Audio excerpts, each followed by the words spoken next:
Okay, well, we're continuing our look at the antitypical fulfillment of the trumpets in the book of Revelation, and in a special way, the sixth trumpet, we believe, is coming to pass right now. We're in the midst of the hour of the day and the month and the year,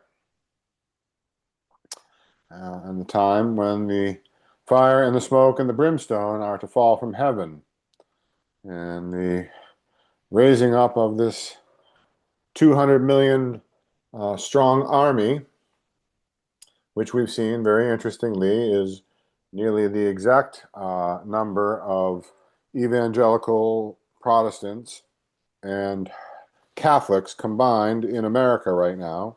Adds up to nearly that exact number. And of course, there's never been an army in history that's had such a large number of soldiers. But here is an army, a spiritual army, which Satan is employing to set up his kingdom on this earth. We're seeing the breakdown of the barriers between church and state, where the rhetoric and the even public discussion and public proposals and even political proposals increasing apace in this regard. At the same time, there are tremendous developments in technological developments that will enable the implementation of the mark of the beast and the no buy, no sell aspects of it.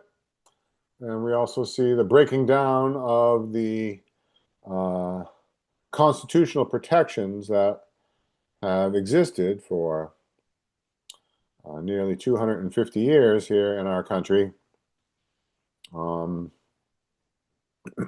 we were prophetically told would come to pass, that every Protestant and Republican principle upon which our country was founded would be cast down. And we're seeing these things happen. The two horns of liberty, civil and religious liberty, are indeed being broken before our very eyes. That a king of fierce countenance might come and reign. So we've been looking for several studies now at just the mainstream news articles that seem to comport with the very things that we believe are happening prophetically, to give us confidence that these things are so. And we'll try to do that again tonight, and maybe one or two more future studies before we turn back directly to our study of the scriptures. And in particular, we'll be shifting. We looked at all of the scriptures talking about the east winds leading up to these updates, and then we'll turn to the scriptures that speak of the blowing of all four winds, the four winds, and how that is playing forth in our time. So picking up where we left off last evening, here from a website called Mashable.com, Elon Musk wants $1 trillion to control Tesla's, quote, robot army. So Elon Musk, one of the richest, if not the richest man in the world at times, depending on how the stock market fluctuates from day to day, has many companies that he's working with, nearly all of which have both open government contracts with both the U.S. government and governments around the world, for that matter, and also with the intelligence agencies, including some sort of secret contracts as well. And, among his companies is SpaceX, which sends satellites and other things into space, and he owns what at least used to be called Twitter, is now called X. He has an AI platform and some other companies, and of course Tesla, which is best known for producing electric vehicles for us, but has shifted, and in its most recent regulatory filings and public statements is actually shifting to producing a, quote, robot army, an army of robots. And these are some of the most sophisticated army robots in the world. They are very humanoid-like, have quite sophisticated ability to perform many tasks and to walk with an upright gait like human beings, and to do so in a very a sophisticated way that has long been desired by many companies, but has not really truly been brought to fruition, but is really coming to pass in our time. uh, some of these robots will are proposed to be simply just kind of helpers for people, and you could privately buy them, or that would perform certain menial tasks and so forth. But he's also producing what he is, quote, referring to as a robot army that will be for sale, as it were, for hire. But he wants at least $1 trillion to be able to hire out his robot army. Very, very interesting. Of course, the robot army won't need to be fed, won't need to sleep, won't have any moral compunction, preventing it from doing whatever it's told to do. These are very strange and perilous times.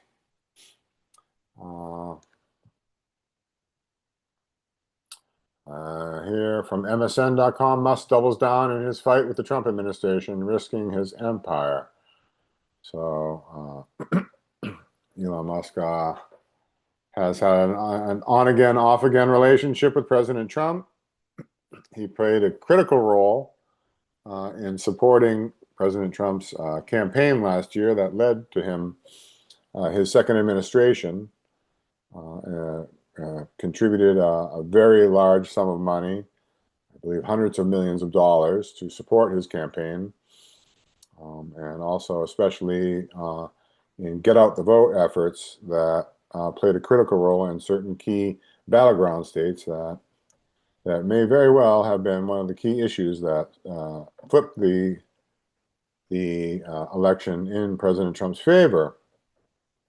And then he let out the initial efforts, the so-called DOGE, or Department of Government Efficiency efforts, at the beginning of the second administration earlier this year, for a few months, that was supposedly seeking to find, hundreds of billions of dollars or trillions of dollars of government waste and eliminate them. Many of that doesn't seem to have borne the fruit that it was hyped that it would.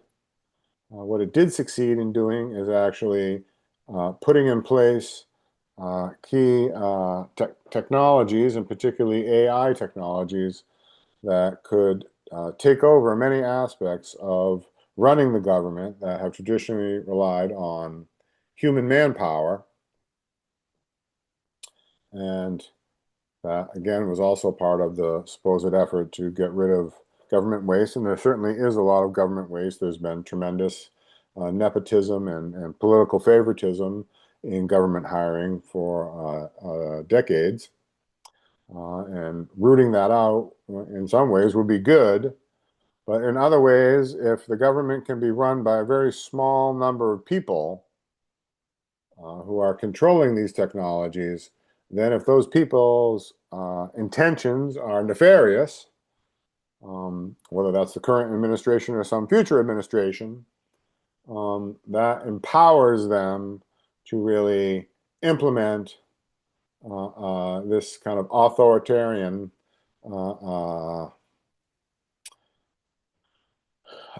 oppressive government that in a very in a way that there's very limited ways to prevent that from happening, and requires very few people to go along with it in order to make it a reality. Here from the Washington Post, allegations of sexual misconduct by the Archbishop, Royal U.S. Anglican Church. So, the Archbishop of the U.S. Anglican Church in America is now, like many leaders in various denominations, now facing allegations of sexual misconduct, which again is ultimately, among many things, undermining people's faith in institutions and religious institutions, and in some cases, their faith in God. No doubt these are serious issues and real problems. We don't want to downplay that in any way, but in some ways, I think these things were purposely allowed to happen so that then in their exposure, it would actually undermine people's faith, so that that faith could then be changed or twisted and marshaled into a new system that they desire to put in place. Here, another article. King Charles escapes his Andrew nightmare to make history with the Pope. So King Charles's brother Andrew was caught up in the Jeffrey Epstein sex scandals, and as part of his apparent efforts to distract attention away from that, he made history last month, or excuse me, in late October, actually, so 2 months ago at this point, by being the first sovereign of England to publicly pray with the Pope in 500 years. Again, he did so in a way where he received certain accolades and privileges from the Pope in exchange for this public gesture, where being the head of the Anglican Church in England as King of England, he's actually supposed to be a Protestant. And yet here he is making public gestures of affinity with the Pope. Again, right in line with our understanding of the fulfillment of prophecy. Here from the Wall Street Journal, a republic, but can we keep it? So again, public musings that are putting out the mindset that our system of governance that has protected us and protected our liberties to a large extent for the past 250 years is being broken down, and it seems to be unsustainable. Of course, the founding fathers of our country, who were mostly, not exclusively, but mostly Protestant Christians, did not establish a Christian government, but they did establish a government based on Protestant principles of, again, civil and religious liberty, with special protections for minority opinions. That's why we have a republic and not a democracy.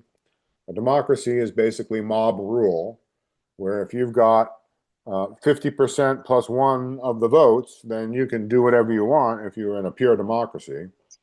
A republic has higher levels required in order to enact legislation and laws and so forth and enforce them, and also has other checks and balances to protect minority opinions. Again, this is not necessarily minorities like we think of as like skin color necessarily, though that might be one of them, but also minority political opinions, minority religious opinions, and it does not seem to be working anymore. And of course, our founding fathers understood that the system that they implemented, while it truly likely is the best devised by man, of course, anything devised by man and fallen man can never be as good as what is devised by God. But this system of governance that was put in place by our founding fathers, they understood that it only could work when it was a system that was both run by the elected representatives and leaders, and the people themselves were Bible-believing Christians who exercise self-control. And unless you have that moral barrier of self-restraint, our founding fathers very clearly wrote and understood that our system of governance could not be sustained. And we've reached that point where we no longer have a people that believe and no longer exercise self-restraint, and that's why the system is indeed breaking down. And even the Wall Street Journal is now having public articles talking about these ideas. Here from reason.com, ICE, meaning the Immigration and Customs Enforcement Agency, is mounting a mass surveillance campaign on U.S. citizens. Now, the campaign by President Trump to build up the ICE forces and the seemingly like domestic ICE army that has been fully funded and armed and has these local camps to round people up to in every essentially modernized concentration camps in nearly every state in our country now, we're told was for the express purpose of rounding out so-called illegal immigrants, people who have come to our country without proper authorization and documentation, or who have overstayed their temporary visas and so forth. But here, this article is showing us that that's not the only thing that's happening. It's actually a mass surveillance campaign, and it's sweeping up many, if not all, U.S. citizens in that system already. Because, as we have discussed, I truly believe that that is the true purpose, is that ultimately this entire logistical system of rounding people up and separating them from society has been designed with the purpose, ultimately, of rounding up Bible-believing Christians who won't go along with Sunday sacredness. We can see even this is a very mainstream publication that is talking about how this is really starting to already happen. Here from a blogger, Glenn Klippenstein video, FBI agents visit anti-ICE protester. So even people that are just simply protesting in a legal and nonviolent way, that they think such things as what's happening with these ICE raids is going beyond the constitutional authority of what the government was granted, that can lead to you getting a visit from the FBI, which of course has a chilling effect on anybody else actually engaging in such protests. And of course, we're actually supposed to be Protestants who are protesting against injustice. Here from Bloomberg.com, is a main financial press publication. Donald Jr. and Eric Trump, two of President Trump's sons, made $500 million with this banker's help. So that's just in the past year, since the second Trump administration has come into power, that there's been a tremendous shift. Of course, President Trump was a very wealthy man before he ever got involved in politics. He likely was truly a billionaire in some sense before he ever got involved in politics, though he also was known to bravado and bragging, where he probably often exaggerated his true wealth, and especially where he made most of his money through real estate. While that real estate might have a significant value that could be in the billions of dollars, often that same real estate carries a very large level of debt that actually makes the true value, the net value of that property quite a bit less. And that's one of the ways that he sort of magnifies his wealth beyond what it really is. And he truly suffered significant financial harm as a consequence of his political campaigns, where his Trump properties and Trump brand was undermined in many ways because of the divisiveness of his political stances. But now, since he came back into his second administration, he's turning that all around, and his companies and his family are becoming quite wealthy again and making quite a lot of money. Uh, uh, Leveraging his power and especially his authoritarian power that he's now taken since starting his second administration. I hear from the Daily Mail in the UK, Putin is amassing nuclear weapons and attack submarines in the Arctic Circle as Russia prepares for war with NATO. Norway says, which is a NATO country. um, so again, particularly out of the United Kingdom, as has been typical, we've seen in many of these mainstream articles, the rhetoric about the being on the verge of World War III and nuclear conflict with Russia continues to apace. And again, whether this is really so or whether simply the mindset of expecting this to be so is being put out there, that certainly the latter is certainly the case, as this article shows. And again, the whole idea that during this time of the Sixth Trumpet, that something akin to that the Bible itself describes as fire and smoke and brimstone is going to fall from heaven will come to pass. Again, we've seen on a spiritual case that's definitely already happening. But we've also looked at the idea that something that fits that description could also happen literally. And again, the first time that the scriptures ever mention fire and smoke and brimstone together, which God tells us the end from the beginning, entire cities were destroyed.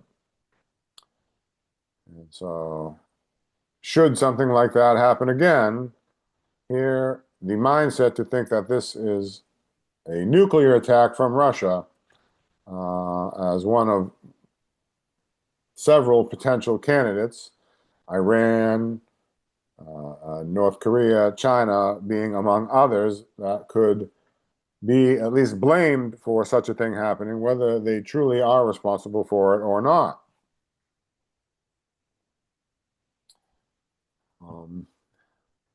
Here from MSN.com, Switzerland is spending millions revamping its vast network of bunkers.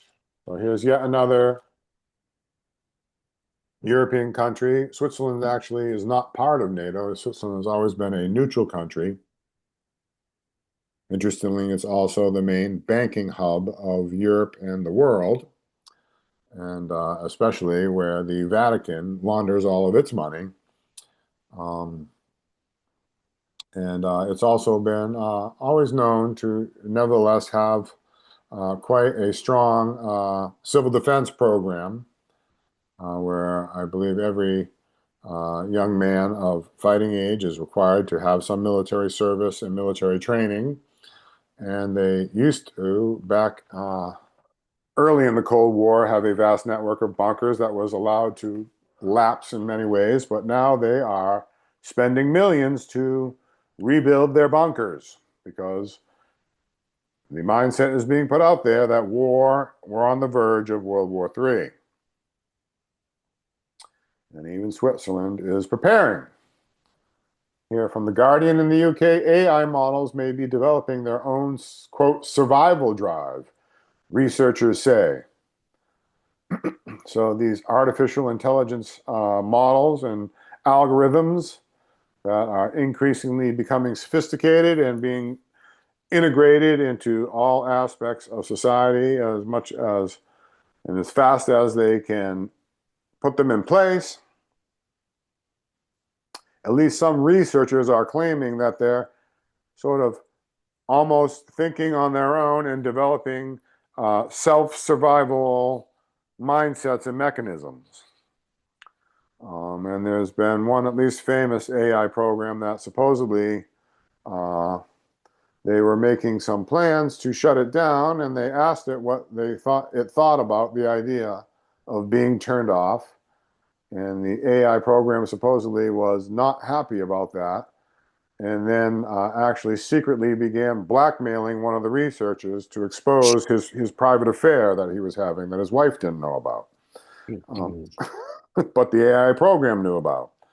Um, and whether these things are truly just programming or, as I truly believe, there's actually demonic involvement in these AI programs uh, remains to be seen for sure, or at least proven. But these are interesting and strange. And again, this is a very mainstream article that's saying that these kind of things are actually happening.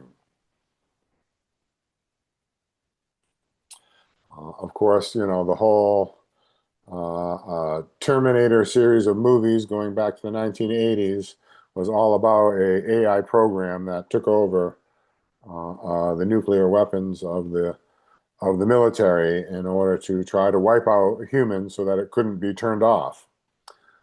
Um, and so this kind of psychological conditioning and programming has been going on a long time to actually accept these kind of things. Interestingly enough, the very next article we have here, Pentagon, meaning the center of the U.S. military here in America, frets over, quote, a House of Dynamite nuclear doomsday film. So a film came out last year called The House of Dynamite, in which an escalating series of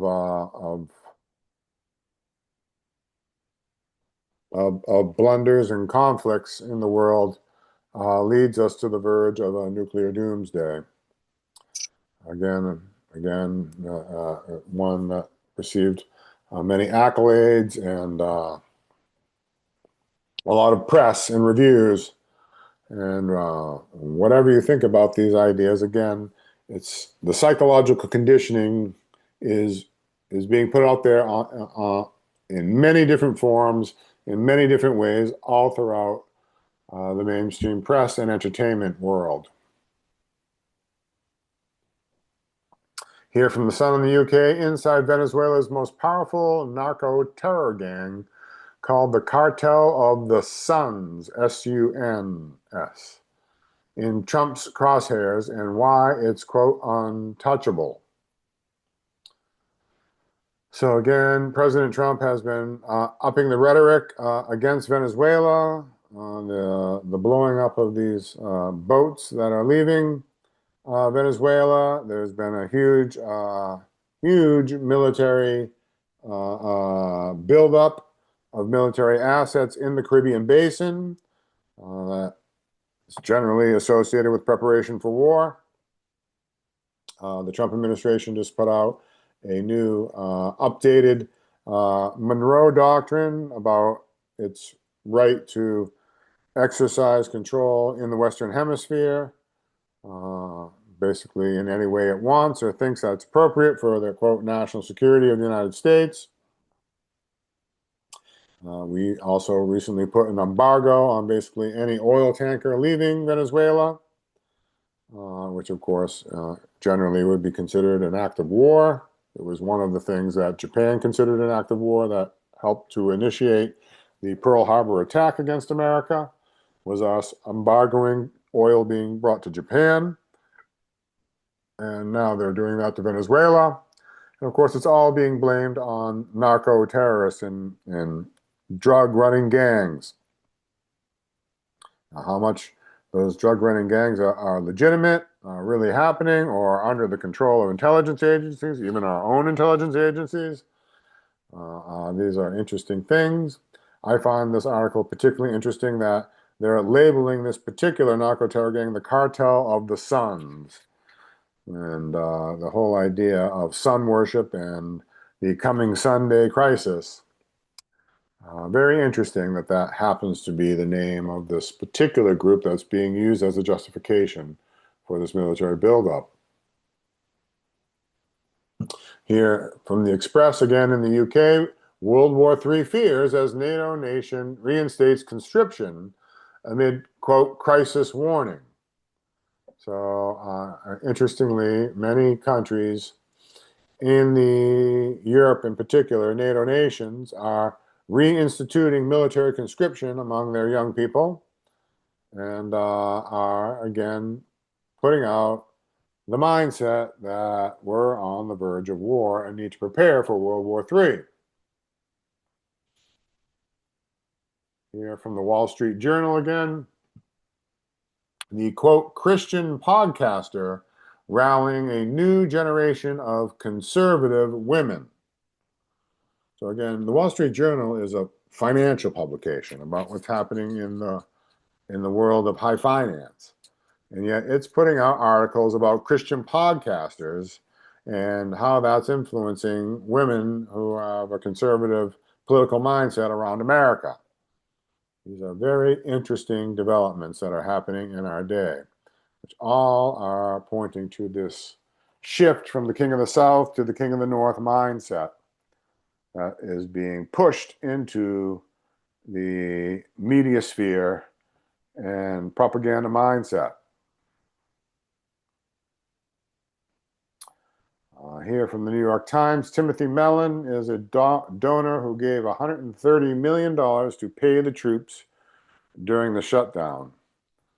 So the Mellon banking dynasty, this is one of the heirs to that dynasty, and he just decided that during the recent government shutdown, he wanted to show his patriotism and his care for our military soldiers that apparently he donated $130 million of his own money to simply pay the troops. But ultimately was not very much money per soldier. But in total, it was quite a substantial amount of money. And one wonders what kind of influence this also bought him among those in power. Certainly, if it was truly just an act of charity, it was certainly a generous thought to care about our troops. And praise God for people who faithfully serve our country simply because they think they're making a sacrifice to keep us all safe, which I think is a description of many people who join the military. But of course, we know our military is being co-opted for nefarious reasons with prophetic significance. And so these are strange developments. Here from The Guardian in the UK, RFK Jr., that's Robert F. Kennedy Jr., he's the Secretary of Health and Human Services, to urge Americans to eat more saturated fats, alarming health experts. So this sort of gets to the line where RFK Jr. has been a mainstay of alternative health and more natural methods of health and healing. He came in with he took the whole Make America Great Again slogan and turned it, let's make America healthy again. And also he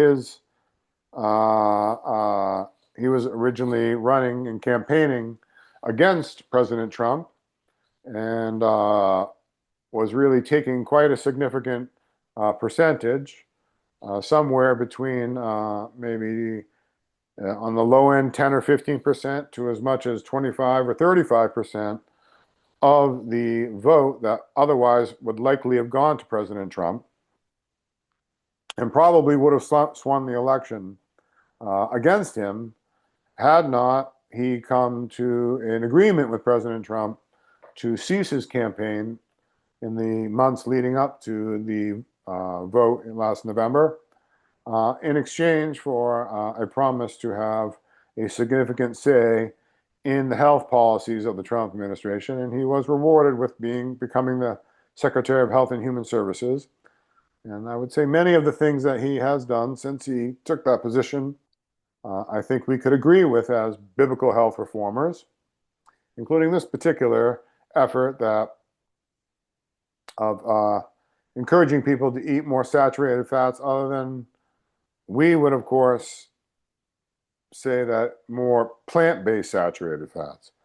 Animal-based saturated fats actually can have harmful health consequences, while plant-based saturated fats, such as coconut oil, for instance, are very healthy for us. And he's not always clear in making that distinction. Um, and there's been a tremendous backlash against his taking this position because it threatens established interests in the health sphere that have billions of dollars at stake. And there's been tremendous efforts to undermine his campaign to try to make America healthy again. And he's also made certain decisions to compromise to maintain his position that are also at least disappointing at a minimum. But I find the whole line of what's happening with what he's doing and the mainstream media fight against it very interesting. Of course, the big pharmaceutical companies, especially the ones that produce vaccines, for instance, are the number one source of advertising revenue in the media space, both in print media and in online media, or television media at least. And so these companies aren't going to bite the hand that feeds them, and so they often support putting out hit pieces against RFK Jr. and what he's trying to do. Here from a website called futurism.com, astronomer suspects the mysterious object is up to no good while it's hidden behind the sun. If you want to take a vacation, take it before then. Speaking of this so-called Comet 31 Atlas that has now since gone around the sun and is now approaching its closest point in its orbit to the Earth right about now, between now and the end of the year, and has definitely had some strange things about this so-called comet that's behaving in many odd ways that aren't seemingly natural. And one wonders really what's behind it, and is there some demonic influence in it, and will it ultimately be connected with some type of revelation that involves the evil angels appearing as angels of light? Remains to be seen, but there's been quite a lot of media press about this object, and including there's a very prominent astrophysicist at Harvard. So this is no again tinfoil hat crackpot, somewhere on the internet, but this is a very high level, well known, respected astrophysicist who claims that he thinks it's not a natural object at all, but he thinks it's a not necessarily human, but alien made object, not natural. And he's put a lot of that idea out in the press.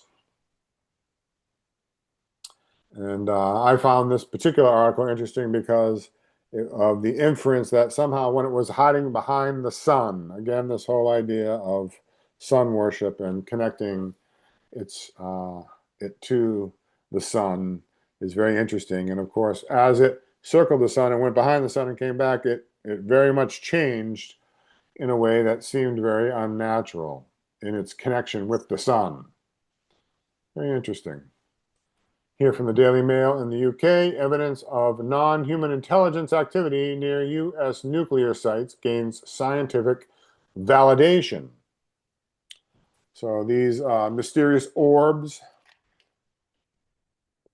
that have been increasingly having reports of all around our country and the world, for some strange reason, seem to most often manifest themselves near U.S. military installations and also nuclear sites, both military and civilian. There's been many rumors about that for years and even decades, but now suddenly, publicly, such ideas are given, quote, scientific validation. Again, I think that's all part of a public psychological operation to prepare people to accept the evil angels appearing as evil angels of light. Here from the Business Insider, move over, Zuck. Sam Altman is the world's new minister of thought. So Zuck is speaking of Mark Zuckerberg, who was at least credited with being the founder of Facebook. Of course, all of the main software and the original funding for Facebook actually came from the CIA. And we've all, a huge swath of the public has now voluntarily given over all of their personal details and every minor detail, as it were, of what's going on in their lives to these companies. But Facebook's influence is declining in some sense, and Sam Altman is one of the ones who's one of the top investors who controls one of the main AI companies. And now he is being put out there. And this, again, this is a business publication, Business Insider. And yet he's being described as the world's new minister of thought. And the way that AI is being used to mold and to control how people think is a very disturbing thing that we need to have discernment about. Back to our World War III propaganda from the Sun in the UK. Russia tests nuclear-powered flying Chernobyl missile superweapon that has unlimited range, claims Putin. So here's a new nuclear-powered missile. So it's not necessarily a nuclear missile, though it's nuclear capable of supposedly carrying nuclear weapons, but it might just carry conventional weapons. But the missile itself, instead of using traditional rocket fuel, is actually powered by nuclear power.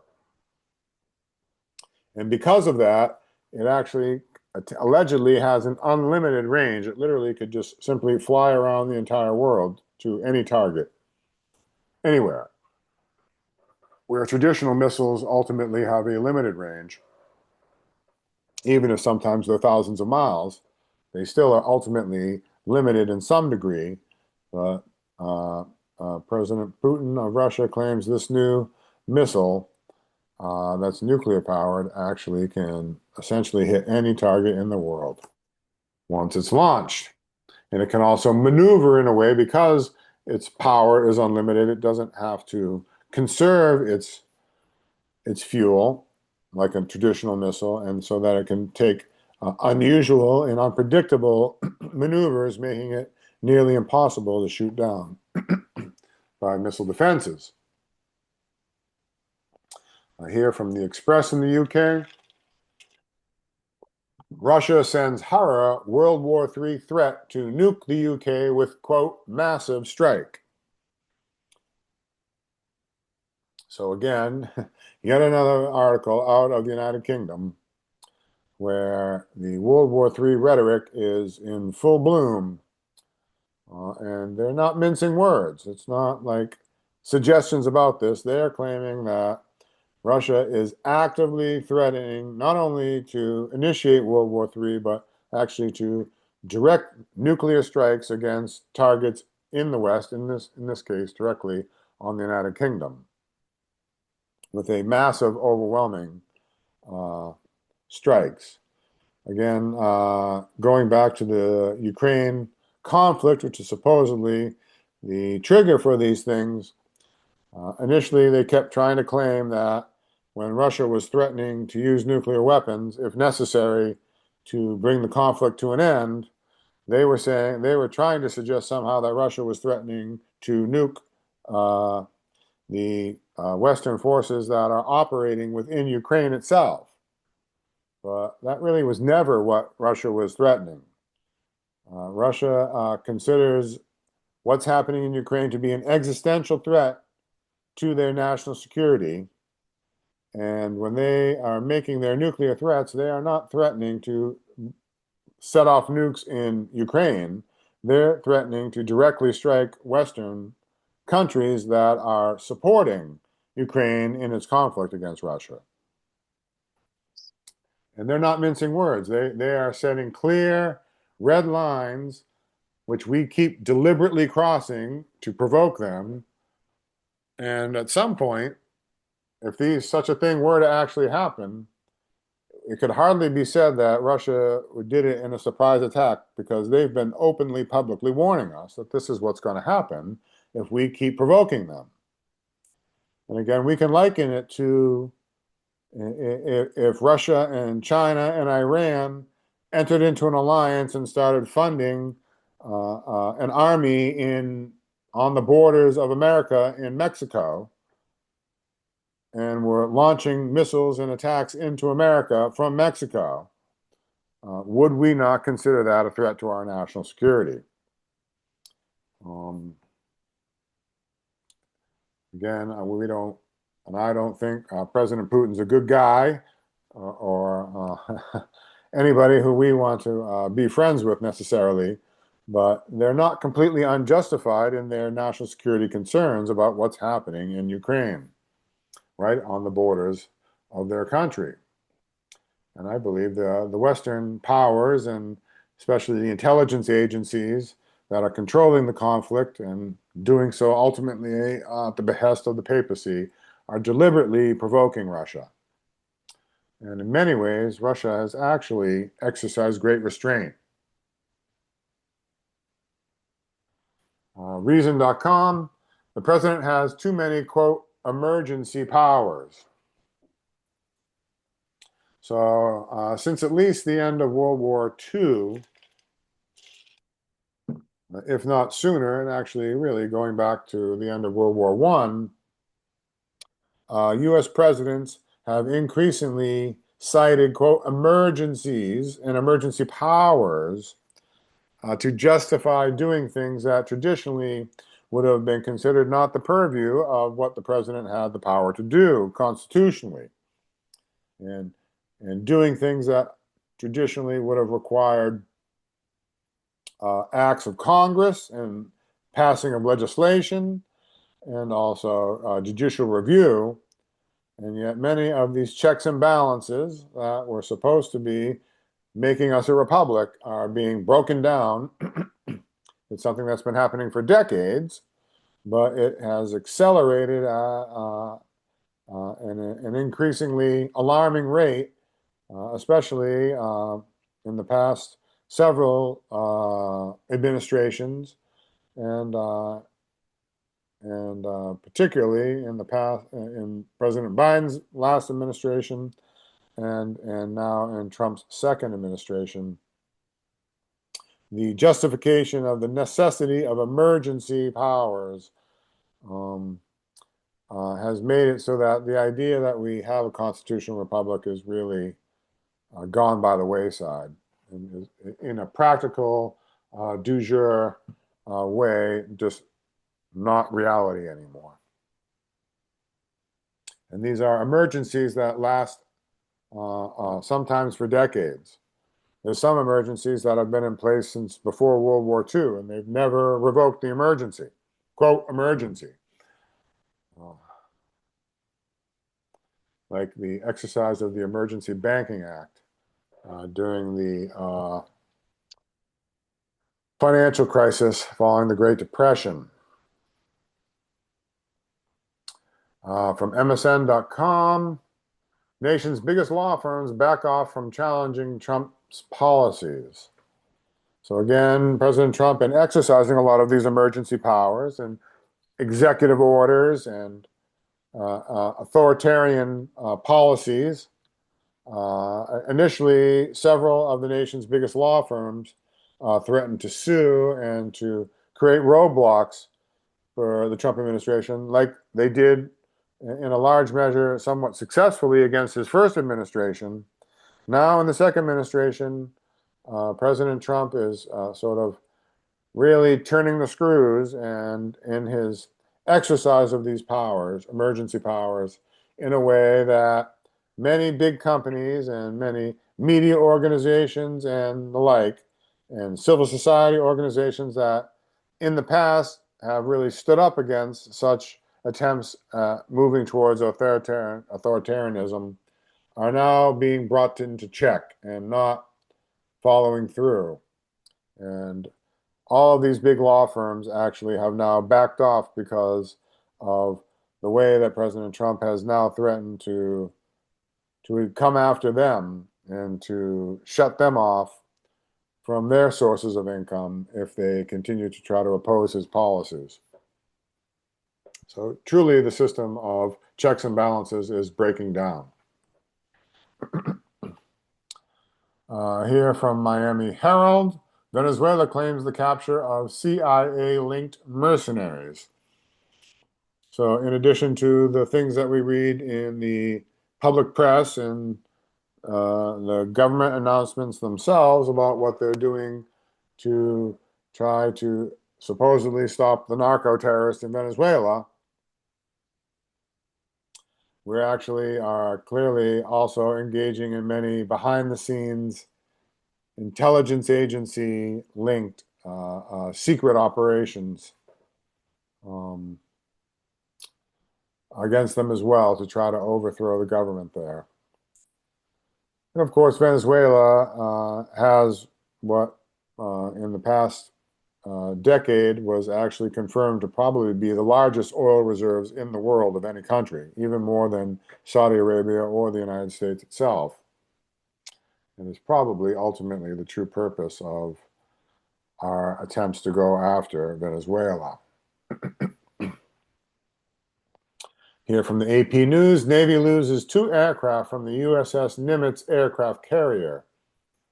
So there's been an increasingly, not just this particular article, but there's been over the past several years, a great increase in military accidents, especially among aircraft, but of other kinds as well, in training exercises and even non-combat situations. And these are alarming developments that point to the military readiness of our country to engage in conflicts when we're threatening to enter into so many conflicts. Um, and it also, I think, points to the degradation of our manufacturing capacity and even of the legitimacy and even the morality of many of our big corporations that used to take pride in producing quality products that they backed up with their name. There's been Boeing, for instance, among aircraft has had many, many major flaws and accidents in recent years that have really undermined the reputation of that company, both as a civilian and military contractor. Um, so these are interesting and concerning developments. Here is an interesting article again from the Wall Street Journal, supposedly the financial press. Judd Apatow said he, quote, saw Jesus on ayahuasca. Ayahuasca is a kind of like South American, quote, natural drug that makes you trip, like kind of like LSD, but even more intense, has often been connected with spiritual exercises and with shamans and so forth, and witch doctors. And here's a very famous person who talks about how he went on his ayahuasca trip, and what happened during him is he, quote, saw Jesus. Very interesting. Here from the New York Post, UFO tracker shows thousands of eerie underwater objects lurking along the U.S. coasts. So not only are these mystery orbs and other unidentified flying objects, unidentified aerial phenomena that have been uh, in the press for years and decades, but now they're saying that there's actually as many or more of these things happening underwater in the seas and in the oceans. And there are definitely some strange videos where there are these strange lights moving all around in ways that traditionally natural or man-made objects cannot operate underwater. And yet they're seemingly happening. Again, it seems likely that these are manifestations of the evil angels as angels of light, or the preparations psychologically for that to happen. And it's happening all especially off the U.S. coast. Very interesting, especially the East Coast. NBC News, how NDAs keep AI data centers details hidden from Americans. NDAs are non-disclosure agreements.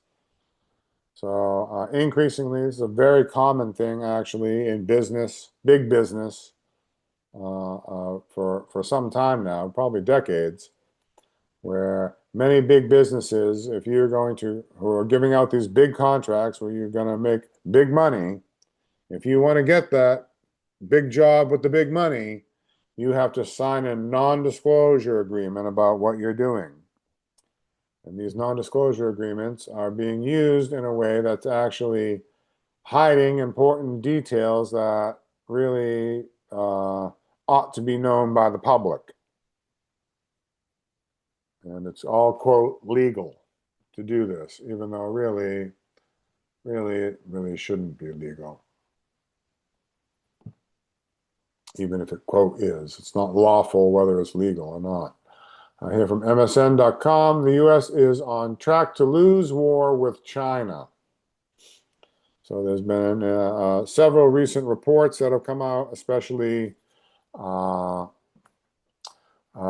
some of these think tanks, that, like the RAND Corporation and others, private think tanks that are funded by, big foundations and so forth. And when they war game out what would happen in a war between the U.S. and China, increasingly in the South, it used to be that the claim was at least that though it might cost us a lot, we would always end up on top in any of these wars. But recently, the past several of these very prominent ones that have come out have all shown that China would win the war, actually.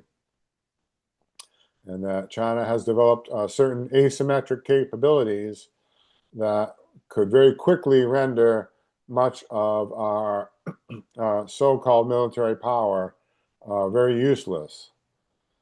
In particular, for decades now, America has been able to project power all around the world because of our aircraft carriers. We have something like a dozen or more aircraft carriers that are constantly at sea all around the world, projecting power. I think every other country in the world, I think England has one, and until recently, China had none, and then I think it's in the past few years put out a couple of them. But China has developed hypersonic missiles that could likely and probably would sink any aircraft carrier in its vicinity very quickly in the war. Mm. They also, another major aspect of American power has always been our satellite networks. But China has been developing anti-satellite technology by which it could likely render our satellite networks inoperable within the first few hours of any conflict. Uh, from using something as simple as sending up a missile into space that would explode and release millions of ball bearings, small little metal objects that would just simply physically destroy essentially all of the satellites in space in a very short amount of time. And then once that debris and those ball bearings fell back to the Earth, then whoever had backup satellites ready to launch and send them into space would suddenly have that upper hand of the satellite infrastructure. And China, unlike us, has many of these backup satellites ready to launch, where we do not. Of course, ultimately, prophetically, I don't think that's what's going to happen because we're told that it's America that leads out in the final crisis and who can make war with the beast. But of course, the beast power is more than just America. America is ultimately the image of the beast power being the papacy, and the papacy is secretly controlling all of these countries.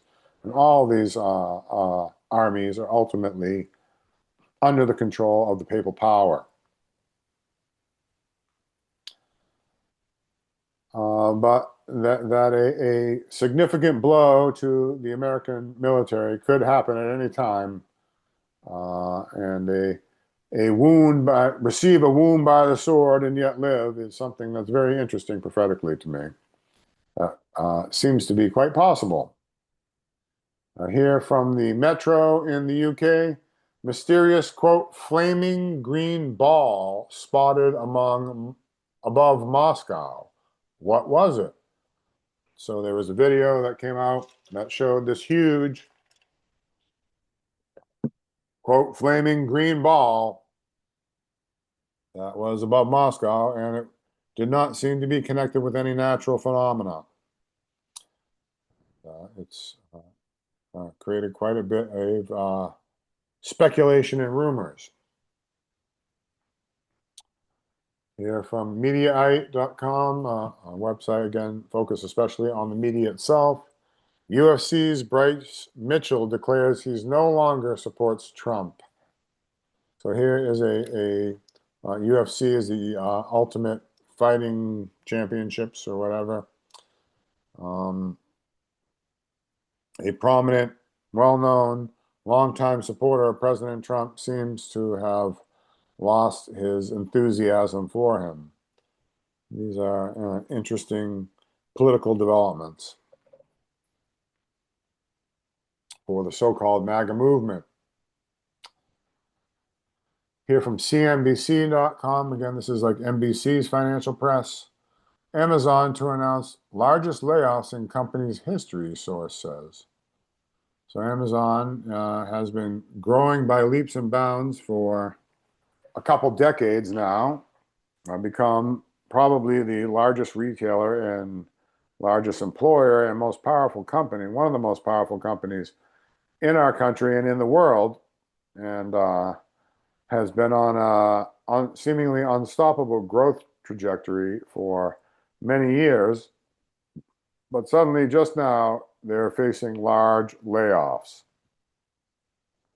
which is a alarming financial sign for our country and for the stock market, which is being propped up by a handful of tech companies like Amazon. It's Uh, bigger than what's the other one? Not Amazon. there's Amazon, there's Amazon Prime. No, there's, Well, hold on one second. Amazon Prime is part of Amazon. There's Oh, Amazon and there, oh, Walmart. Walmart, yeah, it's probably bigger than Walmart today. Okay. That's close. It's, I mean, Amazon has branched out in so many ways. I mean, they've created their own. I mean, if you've ever gotten an Amazon delivery now, it doesn't come from one of the delivery companies. They've created their entire own delivery system of trucking. Hmm. Um, they've branched out into retail food, like they bought, they own Whole Foods, for instance, now. Hmm. They've branched out into filling prescriptions. Mm. Amazon is got its tentacles into many aspects of our economy, and of course, that itself is a fulfillment of prophecy, where Sister White told us that a few men would grasp the lines and power in certain lines of business, in giant monopolies before the end, and Amazon certainly fits that bill. And of course, Amazon itself put many mom and pop and small businesses out of business over the past 20 years Oh, yeah. in taking over the retail space in our country. But now it itself is now facing layoffs. So, and from some overexpansion. This is very interesting, but it's still a very powerful company. Here from the New York Times, radiation fears bring Maha and MAGA movements into conflict. So this is actually an article about the we'll say alleged, concerns from cell phone radiation. Of course, I think there's quite a lot of legitimacy from the fact that all of the radiation, the wireless radiation from our cell phones, from the cell networks and the cell towers, from the Wi-Fi networks and the Bluetooth are constantly around us, are having dramatic implications on our health. And Robert F. Kennedy Jr. And his Children's Health Defense that he was the head of before he went into the government has been raising the alarm bells about the health consequences of this radiation. And he's been trying to do something about it now that he's the Secretary of Health and Human Services, but he's coming up against powerful interests within the Trump administration itself and other lines who are seeking to uphold the power of these companies that provide so much financial and political support for the Trump administration, which doesn't even get into the whole idea of how some of this cell phone or other types of wireless radiation are also being used to actually not just to influence our health, but also to influence people's brains and how they think, and even the what brain waves are actually operating at. Um, so these are interesting developments, and that was in the New York Times. Here from CNBC again, NBC's financial press. U.S. military to sign NDAs tied to Latin American mission. So again, these are non-disclosure agreements that now the U.S. military, not just companies, but the U.S. military is actually compelling its soldiers and other companies that are providing logistical support and such for what's going on in the Caribbean to sign non-disclosure agreements so that we can't really know what the government is doing.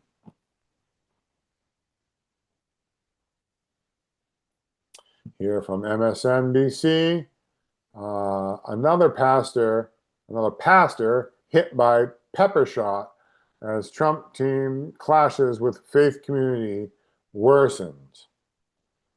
So among the few who have been protesting against some of these ICE raids and other things that have been happening, and the increase in authoritarianism by the Trump administration has been a certain faction of pastors and religious folk and the uh, ICE agents and other government agents who have come into conflict with these protesters, who really largely have been non-violent, you know, protesters, just civil disobedience protesters, are being themselves met with authoritarianism, including being shot in the face with pepper spray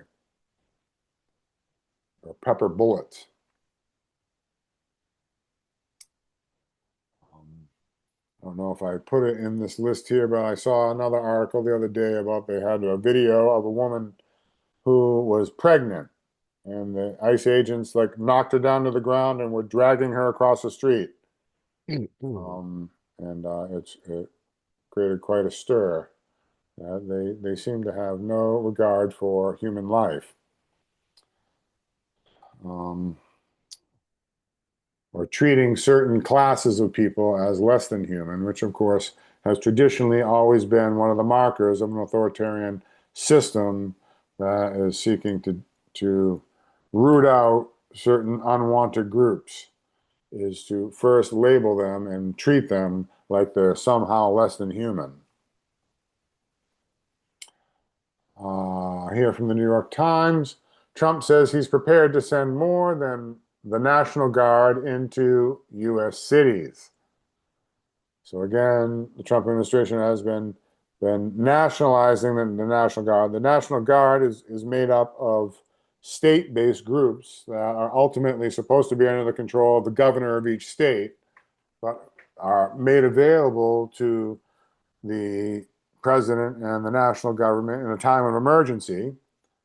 But there are certain emergency powers that enable the president to take control directly of the National Guard away from the governors. And President Trump has been doing that in certain instances, especially in Democratic states where the governors aren't going along with what he wants to do.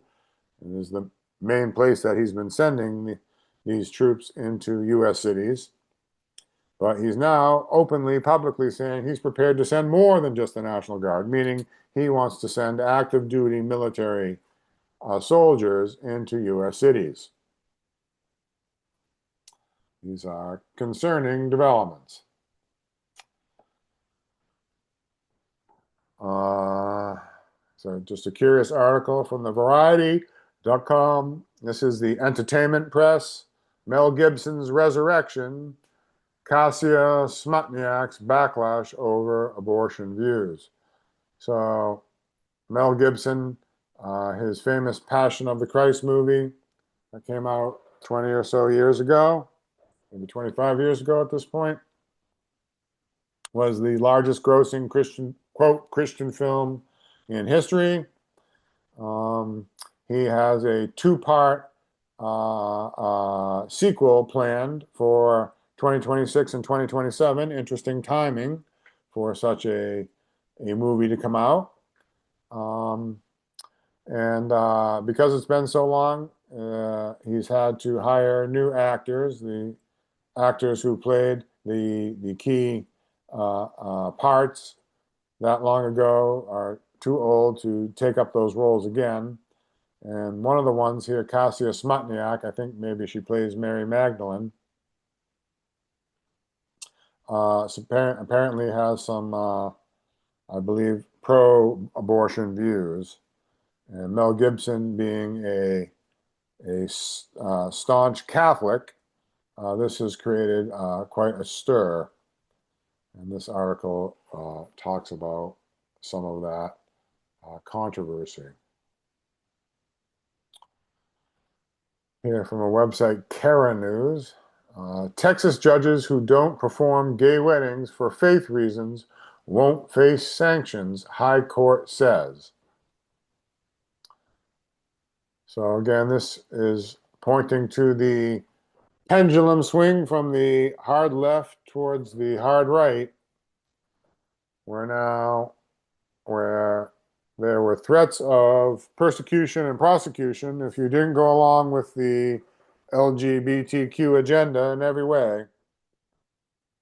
Now, if you want to claim for faith reasons that you don't agree with it, very high level courts, I think this is the Texas Supreme Court, have said that that's okay. You can't be prosecuted or have sanctions on you if you want to, quote, stand up for your faith, which in some ways we ought to cheer. But we know that it really is only if your faith is a certain brand of faith will they really Mhm. ultimately defend you. And if you don't have the right brand of faith, well, then you will face sanctions. Here from the SCOTUS blog, that's the Supreme Court of the United States blog, court to consider whether to hear challenge to same-sex marriage on November 7th.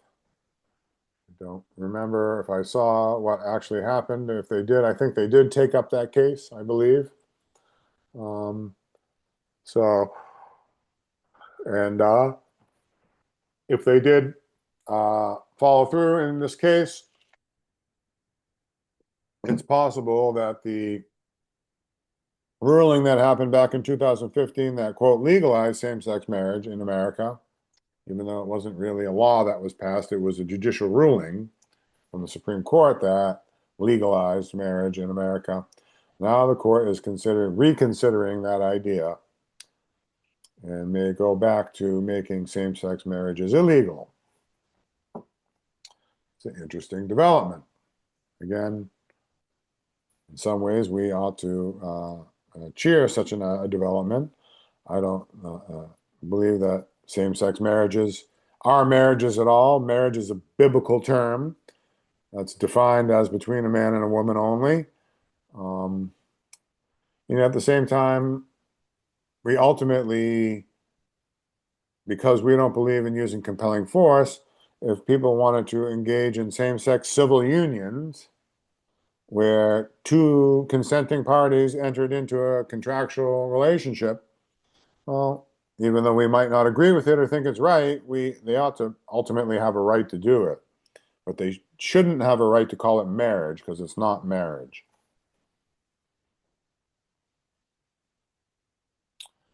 But they want to co-opt these terms to try to undermine faith in the scriptures.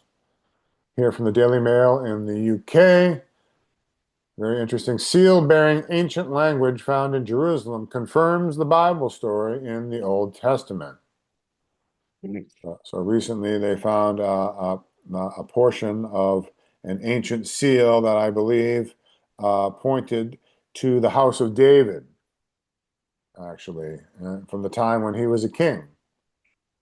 And even though I find it hard to believe, there are many who, even today, try to deny that there even was a biblical character named David who was the king over Israel.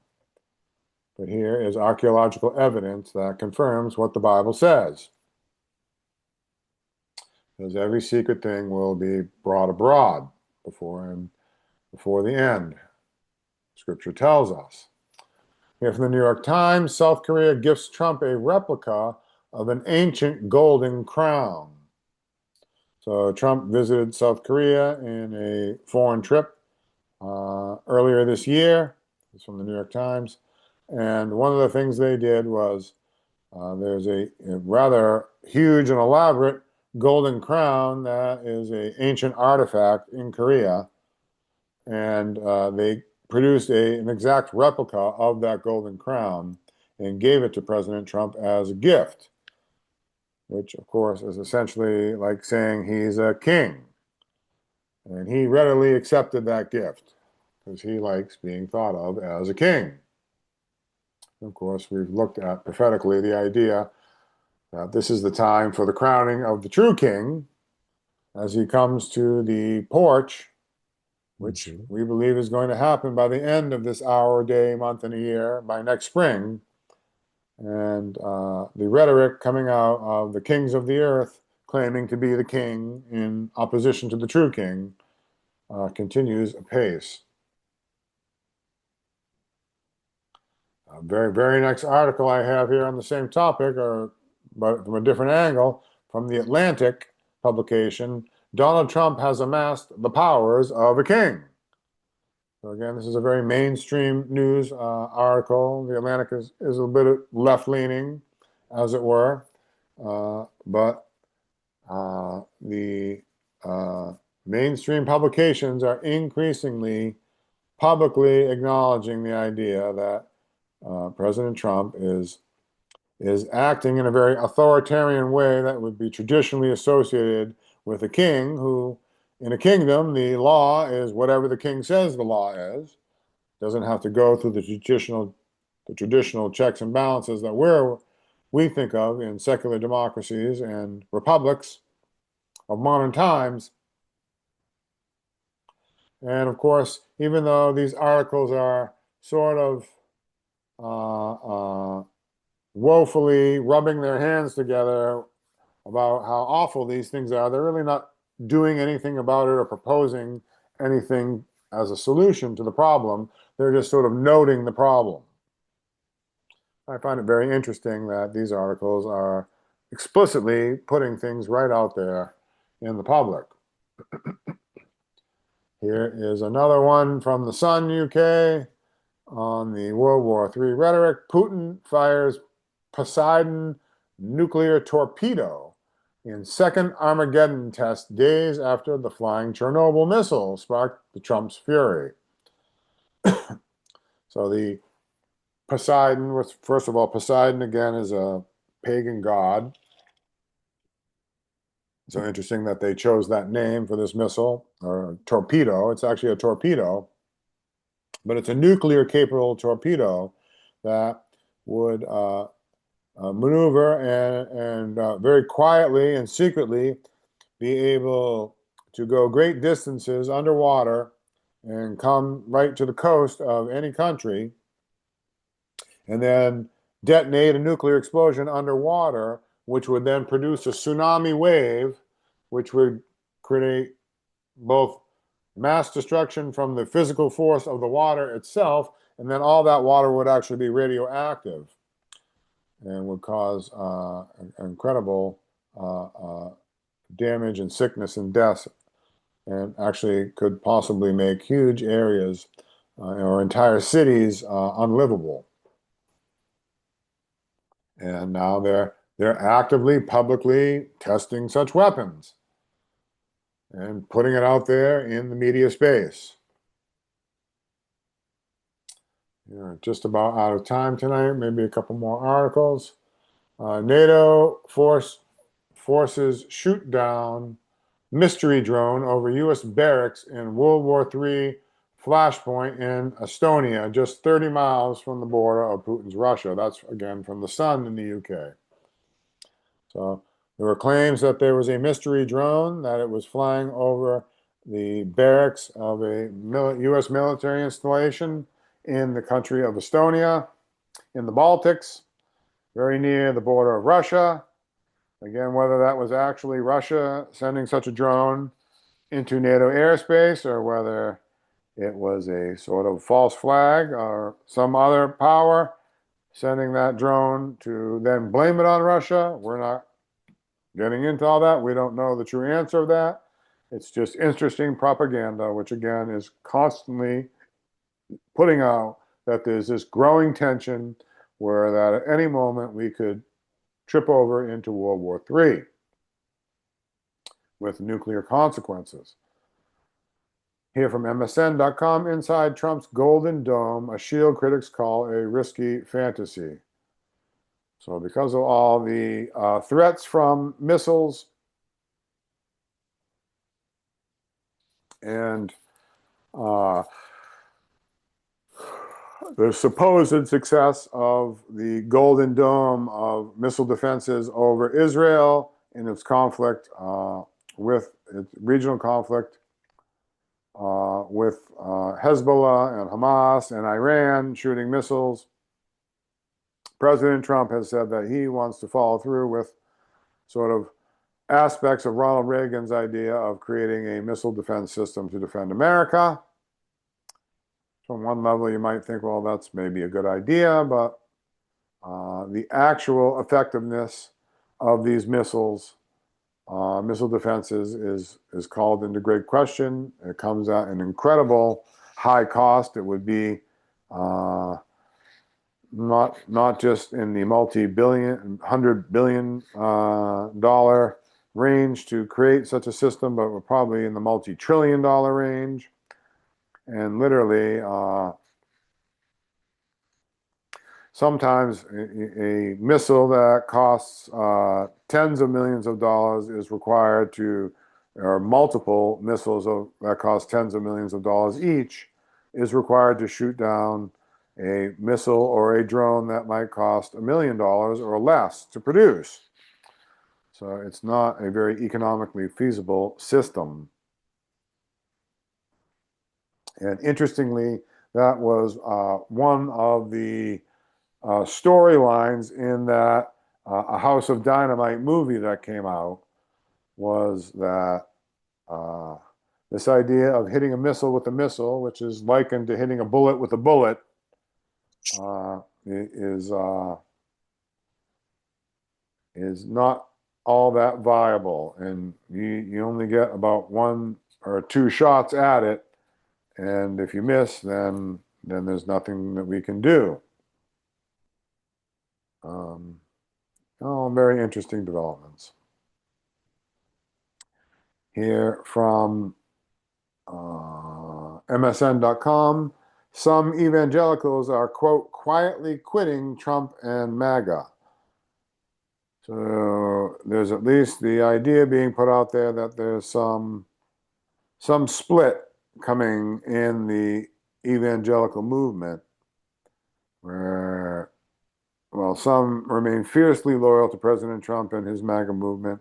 There are others who, seeing these authoritarian moves and some of the things that are undermining our civil society that have been happening, are not necessarily publicly coming out against the Trump administration, but they're also sort of quietly no longer actively supporting it.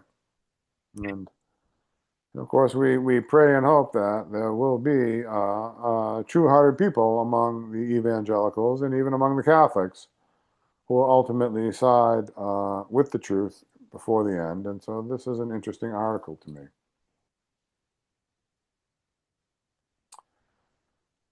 All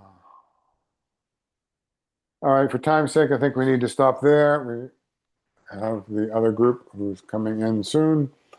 Why don't we close up with a word of prayer?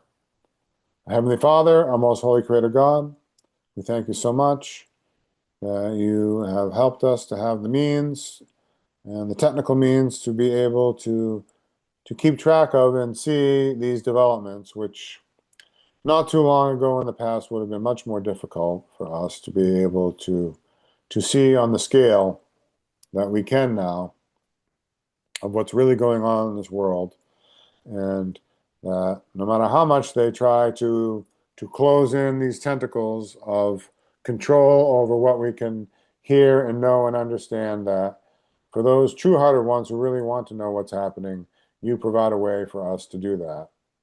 Please continue to give us discernment.